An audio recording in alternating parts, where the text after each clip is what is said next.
Hello students, ਅੱਜ ਅਸੀਂ BEd sem 4 ਦਾ compulsory paper strengthening language proficiency ਦਾ ਬਹੁਤ ਹੀ important topic engaging students with expository writing ਕਰਨ ਜਾ ਰਹੇ ਹਾਂ।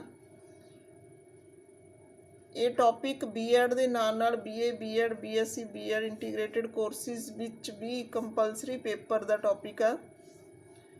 ਤਾਂ ਵੀਡੀਓ ਨੂੰ ਧਿਆਨ ਨਾਲ ਸੁਣਨਾ, ਤੁਸੀਂ ਬਹੁਤ ਕੁਝ ਸਿੱਖੋਗੇ ਕਿਉਂਕਿ ਇਹ ਟੌਪਿਕ ਨੇ ਜਿਹੜੇ ਕਿਤਾਬਾਂ ਦੇ ਵਿੱਚ ਬਹੁਤ ਚੰਗੀ ਤਰ੍ਹਾਂ ਨਹੀਂ ਦਿੱਤੇ ਹੋਏ। ਤਾਂ ਮੈਂ ਉਮੀਦ ਕਰਦੀ ਹਾਂ ਕਿ ਤੁਸੀਂ ਸਾਰੇ ਵੀਡੀਓ ਧਿਆਨ ਨਾਲ ਐਂਡ ਤੱਕ ਦੇਖੋਗੇ ਅਤੇ ਸਿੱਖਣ ਦੀ ਕੋਸ਼ਿਸ਼ ਕਰੋਗੇ। ਜਿਹੜੇ ਚੈਨਲ 'ਤੇ ਨਵੇਂ ਨੇ ਉਹ ਸਬਸਕ੍ਰਾਈਬ ਕਰੋ, ਵੱਧ ਤੋਂ ਵੱਧ ਸ਼ੇਅਰ ਕਰੋ। ਜੇ ਵੀਡੀਓ ਪਸੰਦ ਆਉਂਦੀ ਹੈ ਤਾਂ ਲਾਈਕ ਕਰੋ, ਕਮੈਂਟ ਕਰੋ ਤਾਂ ਕਿ ਮੋਟੀਵੇਸ਼ਨ ਮਿਲ ਸਕੇ। ਤਾਂ ਅੱਜ ਦੀ ਵੀਡੀਓ ਸ਼ੁਰੂ ਕਰਦੇ ਹਾਂ।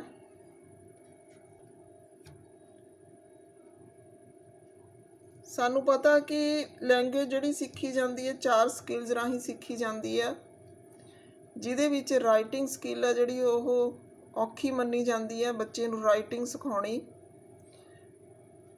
ਟੀਚਿੰਗ ਦੇ ਵਿੱਚ ਜਿਹੜੀ ਰਾਈਟਿੰਗ ਆ ਉਹ ਇੱਕ ਪਾਪੂਲਰ ਟਰੈਂਡ ਆ ਜਿਹੜਾ ਬੱਚਿਆਂ ਨੂੰ ਸਿਖਾਇਆ ਜਾਂਦਾ ਹੈ। ਤਾਂ ਇਹ ਬਹੁਤ ਜ਼ਿਆਦਾ ਔਖੀ ਆ। ਤਾਂ ਇਹਦੇ ਵਿੱਚ ਕੀ ਆ, ਅਸੀਂ ਪੇਰੈਂਟਸ ਦੀ ਮਦਦ ਲੈ ਸਕਦੇ ਹਾਂ ਇਹਨੂੰ ਸਿਖਾਉਣ 'ਚ, ਜਾਂ ਇਹ ਕਹਿ ਲਓ ਕਿ ਪੇਰੈਂਟਸ ਤੋਂ ਸਾਨੂੰ ਪਤਾ ਚੱਲਦਾ ਹੈ ਕਿ ਬੱਚਿਆਂ ਦੇ ਵਿੱਚ ਕਿਸ ਤਰ੍ਹਾਂ ਦੀਆਂ ਕੁਆਲਿਟੀਜ਼ ਨੇ, ਉਹ ਕਿਵੇਂ ਸਿੱਖ ਸਕਦੇ ਨੇ। ਇਹਦੇ ਨਾਲ ਕੀ ਆ, ਸਾਡੇ ਵਿਆਖਿਆਤਮਕ ਲਿਖਤਾਂ ਨੇ ਜਿਹੜੀਆਂ ਸੌਖੀਆਂ ਹੋ ਜਾਂਦੀਆਂ ਨੇ। ਜਦੋਂ ਬੱਚਾ ਇੱਕ ਵਾਰੀ ਕੋਈ ਵੀ ਲੇਖ ਚੰਗੀ ਤਰ੍ਹਾਂ ਲਿਖਣਾ ਸ਼ੁਰੂ ਕਰ ਦਿੰਦਾ ਤਾਂ ਸਾਨੂੰ ਪਤਾ ਲੱਗ ਜਾਂਦਾ ਕਿ ਉਹ ਐਕਸਪੋਜ਼ਿਟਰੀ ਰਾਈਟਿੰਗਸ ਲਿਖਣ ਲਈ ਤਿਆਰ ਹੋ ਰਿਹਾ ਹੈ। Basic book reports on various figures or events and any other types of non-fiction writing all fall under this scenario। ਤਾਂ ਇਸ ਕ੍ਰਾਈਟੀਰੀਆ ਦੇ ਵਿੱਚ ਬਹੁਤ ਸਾਰੀਆਂ ਚੀਜ਼ਾਂ ਆਉਂਦੀਆਂ ਨੇ, ਨਿਊਜ਼ਪੇਪਰ, ਰਿਪੋਰਟਸ, ਇਵੈਂਟਸ, ਅਲੱਗ-ਅਲੱਗ ਤਰ੍ਹਾਂ ਦੀਆਂ ਫਿਗਰਸ। ਇਹ ਸਾਰੀਆਂ ਚੀਜ਼ਾਂ ਬੱਚੇ ਨੂੰ ਮੋਟੀਵੇਟ ਕਰਦੀਆਂ ਨੇ ਐਕਸਪੋਜ਼ਿਟਰੀ ਰਾਈਟਿੰਗ ਵਾਸਤੇ ਜਾਂ ਵਿਆਖਿਆਤਮਕ ਲੇਖਾਂ ਵਾਸਤੇ। ਹੁਣ ਸਾਡੇ ਕੋਲ ਮੇਨ ਕੁਐਸਚਨ ਆ, ਹਾਊ ਟੂ ਟੀਚ ਐਕਸਪੋਜ਼ਿਟਰੀ ਰਾਈਟਿੰਗ। ਵਿਆਖਿਆਤਮਕ ਲੇਖ ਕਿਵੇਂ ਲਿਖਵਾਏ ਜਾਣ, ਕਿਵੇਂ ਸਿਖਾਏ ਜਾਣ। ਤਾਂ ਇਹਦੇ ਲਈ ਕੁਝ ਸਟੈਪ ਨੇ। ਨੰਬਰ 1 ਤੇ narration as the beginning of expository writing. ਤਾਂ ਕਲਾਸ ਦੇ ਵਿੱਚ ਅਧਿਆਪਕ ਕਿਵੇਂ ਸਿਖਾ ਸਕਦਾ ਵਿਆਖਿਆਤਮਕ ਲੇਖ। ਸਭ ਤੋਂ ਪਹਿਲਾ ਸਟੈਪ ਨਰੇਸ਼ਨ ਰਾਹੀਂ। If you practice narrating in your class, your student is already practicing expository writing in its earliest forms। ਜੇ ਕਹਿੰਦੇ ਤੁਸੀਂ ਆਪਣੀ ਕਲਾਸ ਦੇ ਵਿੱਚ ਵਰਣਨ ਰਾਹੀਂ ਪੜ੍ਹਾ ਰਹੇ ਹੋ, ਹਰੇਕ ਚੀਜ਼ ਨੂੰ ਐਕਸਪਲੇਨ ਕਰ ਰਹੇ ਹੋ ਚੰਗੀ ਤਰ੍ਹਾਂ, ਤਾਂ ਸਮਝ ਲਓ ਕਿ ਤੁਹਾਡੇ ਬੱਚੇ ਸ਼ੁਰੂਆਤੀ ਜਿਹੜੀ ਐਕਸਪੋਜ਼ਿਟਰੀ ਰਾਈਟਿੰਗ ਆ ਉਹਦੇ ਵੱਲ ਨੂੰ ਵੱਧ ਰਹੇ ਨੇ। Most advocates of narration expects that children will start by reciting, move on to narration with sentences and form their progress naturally into a essay। ਤਾਂ ਬੱਚੇ ਜੇ ਰਿਸਾਈਟ ਕਰ ਰਹੇ ਨੇ, ਕਿਸੇ ਚੀਜ਼ ਨੂੰ ਐਕਸਪਲੇਨ ਕੀਤੀ ਨੂੰ ਸਮਝ ਰਹੇ ਨੇ, ਤਾਂ ਸਮਝ ਲਓ ਪ੍ਰੋਗਰੈਸਿਵ ਢੰਗ ਨਾਲ ਐਕਸਪੋਜ਼ਿਟਰੀ ਐਸੇ ਵੱਲ ਨੂੰ ਵੱਧ ਰਹੇ ਨੇ। by encouraging your students to retell you what he has gleaned from his studies, you will pave the way towards writing coherent and well organized essays। ਤਾਂ ਉਹਨਾਂ ਨੂੰ ਐਨਕਰੇਜ ਕਰਕੇ ਤੁਸੀਂ ਇਸ ਤਰ੍ਹਾਂ ਦੀਆਂ ਰਾਈਟਿੰਗਸ ਵੱਲ ਨੂੰ ਲਿਜਾ ਸਕਦੇ ਹੋ ਚੰਗੀ ਤਰ੍ਹਾਂ ਜਿਹੜੀ ਐਕਸਪਲੇਨਿੰਗ ਸਕਿੱਲ ਰਾਹੀਂ। ਸਾਡਾ ਅਗਲਾ ਸਟੈਪ ਆ, make sure that child is developmentally ready before launching on an expository writing. ਤਾਂ ਅਸੀਂ ਇਹ ਯਕੀਨੀ ਬਣਾਉਣਾ ਹੈ ਕਿ ਜਿਹੜਾ ਬੱਚਾ ਹੈ ਉਹ ਪ੍ਰੋਗਰੈਸਿਵਲੀ ਰੈਡੀ ਆ ਐਕਸਪੋਜ਼ਿਟਰੀ ਰਾਈਟਿੰਗ ਸਿੱਖਣ ਲਈ, ਪੋਜ਼ੀਟਿਵਲੀ ਰੈਡੀ ਹੈ। ਤਾਂ ਇਹਦੇ ਵਿੱਚ ਕੁਝ ਗੱਲਾਂ ਦਾ ਧਿਆਨ ਰੱਖਣਾ ਹੈ ਅਸੀਂ। Keep in mind that it is okay to give multiple expository writing assignments. Your student will likely need practice of different types of expository assignments such as book reports, history reports, or even essays on current events. ਤਾਂ ਬੱਚਿਆਂ ਨੂੰ assignments, home task ਅਲੱਗ-ਅਲੱਗ ਤਰ੍ਹਾਂ ਦੇ ਦੇਣੇ ਚਾਹੀਦੇ ਨੇ। ਇਸ ਗੱਲ ਨੂੰ ਧਿਆਨ 'ਚ ਰੱਖਣਾ ਚਾਹੀਦਾ ਕਿ ਅਲੱਗ-ਅਲੱਗ ਤਰ੍ਹਾਂ ਦੇ ਜਦੋਂ ਅਸੀਂ ਅਸਾਈਨਮੈਂਟਸ ਵਗੈਰਾ ਦੇਵਾਂਗੇ ਲਿਖਣ ਵਾਸਤੇ, ਆਪਣੇ ਵਿਊਜ਼ ਉਹਨਾਂ ਦੇ ਲਵਾਂਗੇ, ਤਾਂ ਇਹ ਸਾਰੀਆਂ ਚੀਜ਼ਾਂ ਐਕਸਪੋਜ਼ਿਟਰੀ ਰਾਈਟਿੰਗ ਨੂੰ ਕੀ ਆ ਪ੍ਰਮੋਟ ਕਰਦੀਆਂ ਨੇ। ਫਿਰ digging deeper using mental text, ਡੂੰਘਾਈ ਵੱਲ ਨੂੰ ਜਾਂਦੇ ਹੋਏ ਜਿਹੜੇ ਟੈਕਸਟਸ ਨੇ ਉਹਨਾਂ ਨੂੰ ਪ੍ਰਮੋਟ ਕਰਨਾ ਚਾਹੀਦਾ। Provide your students with mental text that will help them to understand. ਤਾਂ ਇਸ ਤਰ੍ਹਾਂ ਦੇ ਜਿਹੜੇ ਟੈਕਸਟ ਪ੍ਰੋਵਾਈਡ ਕਰਨੇ ਚਾਹੀਦੇ ਨੇ ਜਿਹੜੇ ਉਹਨਾਂ ਨੂੰ ਅੰਡਰਸਟੈਂਡਿੰਗ ਪ੍ਰੋਵਾਈਡ ਕਰਨ। You can provide them some non fictions text, ਤਾਂ ਤੁਸੀਂ ਕਿਸੇ ਵੀ ਤਰ੍ਹਾਂ ਦੀਆਂ ਜਿਹੜੀਆਂ ਲਿਖਤਾਂ ਨੇ ਉਹ ਦੇ ਸਕਦੇ ਹੋ, ਜਿਵੇਂ ਕਿ ਅਖਬਾਰਾਂ ਦੇ ਆਰਟੀਕਲ ਜਾਂ ਇਸ ਤਰ੍ਹਾਂ ਪੜ੍ਹਨ ਨੂੰ ਤੁਸੀਂ ਦੇ ਸਕਦੇ ਹੋ ਬੱਚਿਆਂ ਨੂੰ, ਮੈਗਜ਼ੀਨ ਵਗੈਰਾ 'ਚੋਂ ਆਰਟੀਕਲ ਚੁਣ ਕੇ, ਐਸੇ ਚੁਣ ਕੇ, ਜਿਹਦੇ ਨਾਲ ਕਿ ਉਹਨਾਂ ਦੀ ਅੰਡਰਸਟੈਂਡਿੰਗ ਵੱਧਦੀ ਆ ਅਤੇ ਉਹਨਾਂ ਦੇ ਜਿਹੜੇ ਆਈਡੀਆਜ਼ ਨੇ ਉਹ ਡਿਵੈਲਪ ਹੁੰਦੇ ਨੇ। ਕੋਲੈਕਟ ਪਿਕਚਰ ਬੁੱਕਸ ਐਂਡ ਐਸੇ ਰੀਡਰਸ ਫਾਰ ਦਿਸ ਪਰਪਜ਼। ਅਗਲਾ ਸਟੈਪ ਆ ਸਾਡੇ ਕੋਲ ਆਈਡੀਆਜ਼ ਟੂ ਡਿਵੈਲਪ ਰਾਈਟਿੰਗ। ਹੁਣ ਬੱਚੇ ਨੂੰ ਰਾਈਟਿੰਗ ਡਿਵੈਲਪ ਕਰਨ ਲਈ ਆਈਡੀਆਜ਼ ਦੇਣੇ, ਕਿਸ ਤਰ੍ਹਾਂ ਤੁਸੀਂ ਦੱਸਣਾ ਹੈ ਬੱਚਿਆਂ ਨੂੰ ਕਲਾਸ ਦੇ ਵਿੱਚ। Allow students to suggest topic to each other. Once students have an idea to what they want to write about, give them a chance to brainstorm by free writing. Free writing means simply turns on time for 5 to 10 minutes and ask students to write about their topic as much as they can. Encourage your students to include questions, examples, stories that illustrate a point.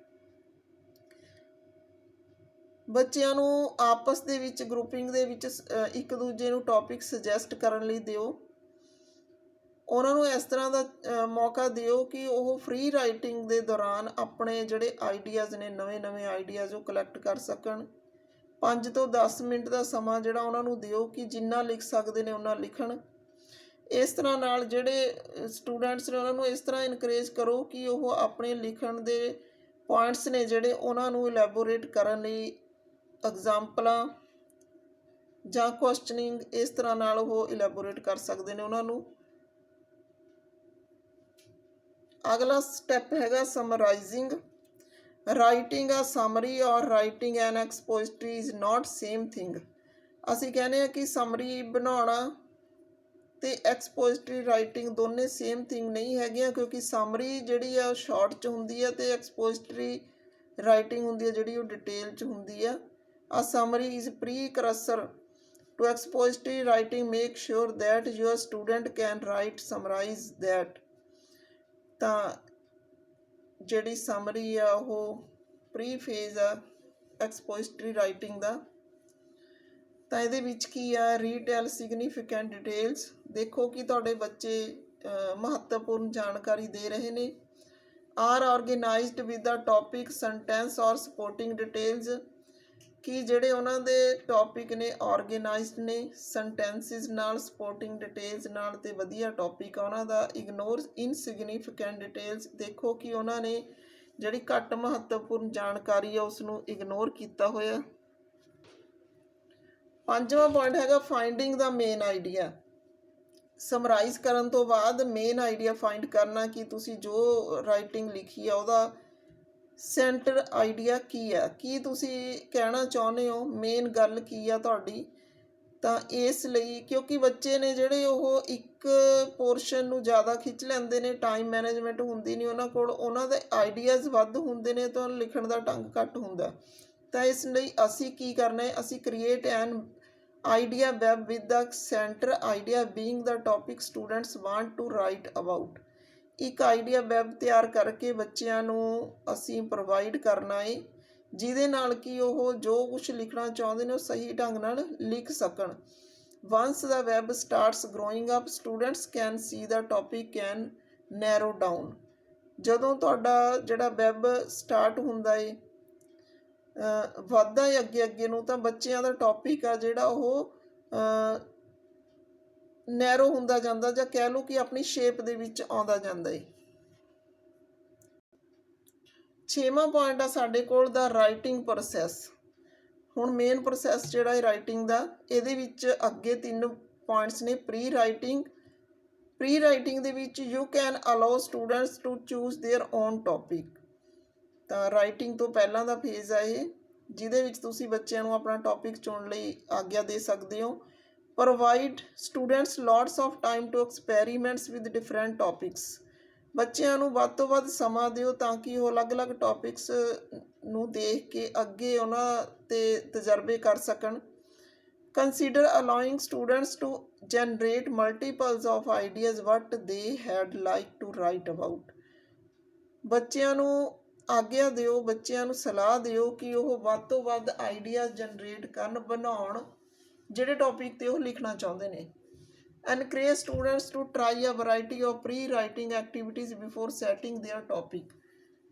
ਬੱਚਿਆਂ ਨੂੰ ਇਸ ਤਰ੍ਹਾਂ ਦੀਆਂ pre writing activities ਲਈ ਸੁਝਾਅ ਦਿਓ ਜਿਹੜੀਆਂ ਕਿ ਉਹਨਾਂ ਦੇ ਟੌਪਿਕ ਨੂੰ ਸੈੱਟ ਕਰ ਸਕਣ। ਕ੍ਰੀਏਟਿੰਗ ਲਿਸਟਾਂ ਕ੍ਰੀਏਟ ਕਰਨੀਆਂ ਸਿਖਾਓ ਬੱਚਿਆਂ ਨੂੰ। ਨੈਕਸਟ ਸਟੈਪ ਹੈਗਾ ਸਾਡੇ ਕੋਲ rough draft and editing. Pre writing phase ਤੋਂ ਬਾਅਦ ਜਦੋਂ ਅਸੀਂ ਟੌਪਿਕ ਚੂਜ਼ ਕਰ ਲਿਆ, ਇੱਕ ਓਵਰਆਲ ਅਸੀਂ ਮਾਈਂਡ ਦੇ ਵਿੱਚ ਸੈਟਿੰਗ ਕਰ ਲਈ ਕਿ ਅਸੀਂ ਕਿਸ ਚੀਜ਼ ਬਾਰੇ ਲਿਖਣਾ ਹੈ ਅਤੇ ਕਿਹੜੇ ਆਈਡੀਆਜ਼ ਨੇ, ਤਾਂ ਉਹਨਾਂ ਲਈ ਰਫ ਡਰਾਫਟ ਬਣਾਉਣਾ ਬਹੁਤ ਜ਼ਰੂਰੀ ਹੈ। ਇਹਦੇ ਵਿੱਚ 2 ਚੀਜ਼ਾਂ ਨੇ ਰਫ ਡਰਾਫਟ ਐਂਡ ਐਡੀਟਿੰਗ 'ਚ। Ideas for developing the draft, ਫਿਰ ਹੈਗਾ ਐਡੀਟਿੰਗ ਐਂਡ ਪ੍ਰੂਫ ਰੀਡਿੰਗ। ਤਾਂ ਪਹਿਲਾਂ ਆਈਡੀਆਜ਼ ਦੇਣੇ ਨੇ ਡਰਾਫਟ ਨੂੰ ਡਿਵੈਲਪ ਕਰਨ ਲਈ। Be sure that students are clear about what they are writing about.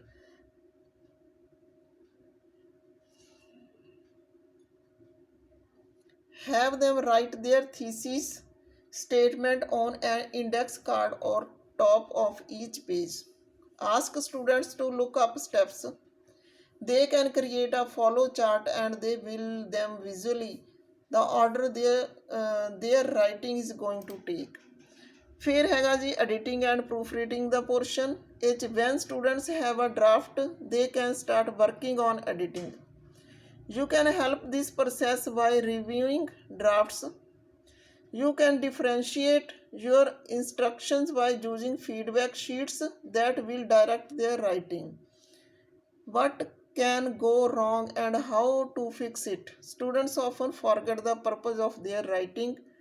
ਕਿਉਂਕਿ ਤੁਸੀਂ ਦੱਸਣਾ ਹੈ ਕਿ ਕਿਸ ਤਰ੍ਹਾਂ ਰਾਈਟ ਕਰਨਾ, ਉਹਨਾਂ ਦੀਆਂ ਗਲਤੀਆਂ ਕੱਢ ਕੇ ਉਹਨਾਂ ਨੂੰ ਐਡੀਟਿੰਗ ਕਰਕੇ।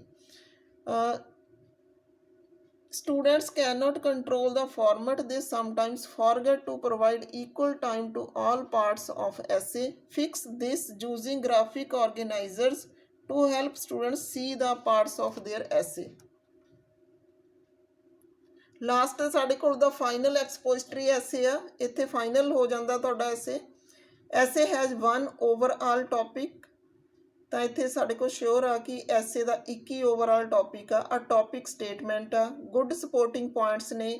There is an introductory and concluding paragraph ਹੈ।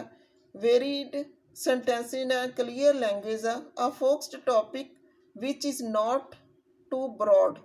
ਤਾਂ ਇਸ ਤਰ੍ਹਾਂ ਨਾਲ ਸਾਰੀਆਂ ਕੰਡੀਸ਼ਨਾਂ ਜਦੋਂ ਪੂਰੀਆਂ ਹੁੰਦੀਆਂ ਨੇ ਤਾਂ ਸਾਡਾ ਫਾਈਨਲ ਐਕਸਪੋਜ਼ਿਟਰੀ ਐਸੇ ਆ ਜਿਹੜਾ ਉਹ ਤਿਆਰ ਹੋ ਜਾਂਦਾ ਏ। ਤਾਂ ਅੱਜ ਦੀ ਵੀਡੀਓ 'ਚ ਇੰਨਾ ਹੀ। ਤਾਂ ਅੱਗੇ ਫਿਰ ਮਿਲਦੇ ਆ ਨੈਕਸਟ ਟੌਪਿਕ ਨਾਲ। ਟੌਪਿਕ ਤਿਆਰ ਕਰੋ ਤਾਂ ਬਹੁਤ ਵਧੀਆ ਢੰਗ ਨਾਲ ਤੁਹਾਨੂੰ